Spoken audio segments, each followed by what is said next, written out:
On behalf of RBCS, RBCS Australia, RBCS New Zealand, and Software TestWorks, we welcome everyone today to this webinar on testing return on investment. I'm Rex Black, president of RBCS, a worldwide testing and quality assurance firm serving clients ranging from small startups to Fortune 20 global enterprises. Since 1994, RBCS has been both a pioneer and leader in quality hardware and software testing. RBCS has offices in the United States, Australia, New Zealand, and Sri Lanka with partners around the world. We deliver insight and confidence to our clients, helping them get quality software and hardware products to market on time and with measurable return on investment. RBCS has a team of international consultants that deliver customized training, consulting, and outsourcing services for companies that are looking to improve their test and quality assurance practices. RBCS has helped hundreds of companies reduce development and support costs while assuring the best quality products are delivered to customers. I'm the author of Pragmatic Software Testing, Advanced Software Testing Volumes 1 and 2, Foundations of Software Testing, Critical Testing Processes, and Managing the Testing Process. I hold a degree in Computer Science and Engineering from UCLA. I'm also past president of the International Software Testing Qualifications Board and the American Software Testing Qualifications Board. Before we start the presentation, some housekeeping notes. You might have heard of Tropical Storm Hermine or Ermina, however you want to pronounce it. I haven't just heard of it, I'm in the middle of it. And that noise that you hear in the background is the sound of rain hitting our office windows at about 35 miles an hour.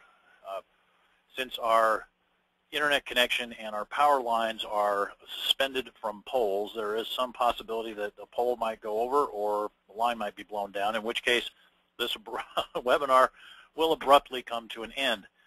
If that were to happen, we will schedule a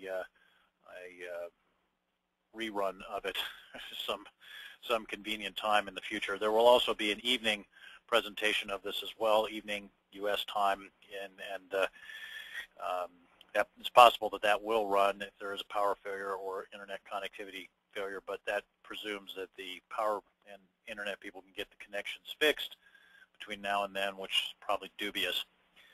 So apologies in advance if all of a sudden you stop hearing anything and the webinar stops happening. That's blame Ermina or Hermine or whatever the name is, the tropical storm.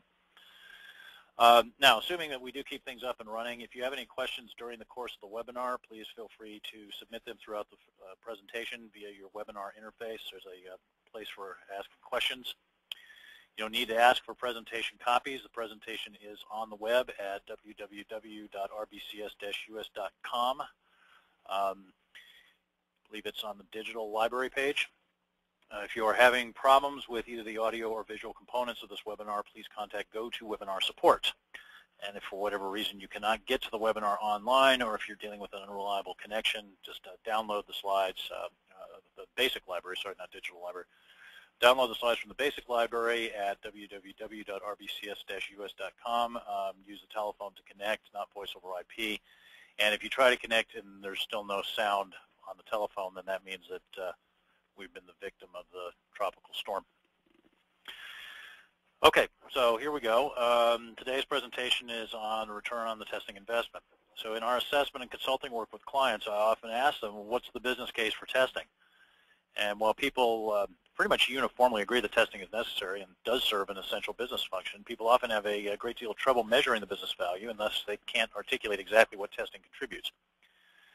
Being in charge of a function with an unmeasured and often misunderstood connection to business value is not a good place to be at any time, and especially during a recession.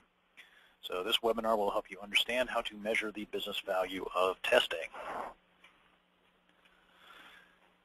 So one of the first things to remember about testing is that you are not a cost center. You are a savings center. This has been pretty well established over years. There's if you look at Quality is Free, Phil Crosby's book, where he's saying that economic benefit of quality always exceeds costs.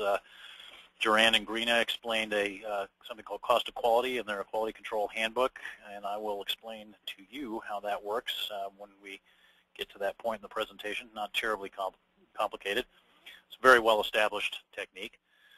Does this hold for software? Yeah, there was a paper back a number of years ago evaluating the cost of software quality that showed that cost of quality does indeed apply to software. You have Campanella in his book Principles of Quality Cost that has a case study of Raytheon Electronic Systems Group. And we always look at this as part of our assessments, and to date we have not found a testing team that costs more money than it saves. It always saves more money than it costs. So testing has a positive return on investment, and it is one that can be quantified. So let's look at how. Now, there are 4 ways that testing can save money. Now, I say can because it is important that you be effective and efficient. It's theoretically possible that the testing team is not saving money if it's very ineffective or very inefficient. But if it is operating effectively and efficiently, then it's going to save money in one or more of the following 4 ways.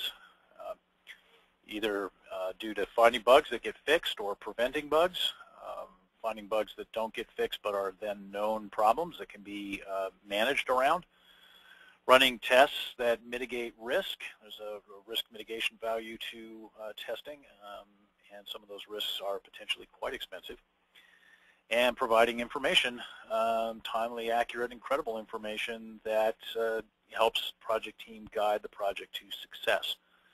So those are 4 ways that testing saves money, and notice that they are connected to typical objectives of testing. And this is something else to consider. It's good to have well-articulated testing objectives and then be able to tie quantifiable business value to those objectives and then quantify it. So let's look at how you would do that in each of these 4 cases. So we'll start with the ever-popular cost of quality model, sometimes referred to as cost of poor quality. Basically, this is the mathematics behind the often repeated assertion that the cost of a defect tends to escalate the longer it's in the system. Now, the way that you can do this is cost of quality is broken down into 2 types of costs, costs of conformance and costs of non-conformance. So conformance costs can then further be broken down into 2 groups of costs. One is what's called cost of detection, which includes the costs of testing, at least that testing which that you would have to spend on testing whether you found any bugs or not. And I'll get a little more clear as I go along here. Cost of conformance also includes the costs of prevention and true quality assurance. So this is like achieving a certain level of CMMI maturity would be an example of that. Not testing activities. Testing is considered defect detection. Now, non-conformance costs can also be broken down into 2 groups, and basically that's the cost of internal failure, the costs associated with problems that we find prior to release, and the cost of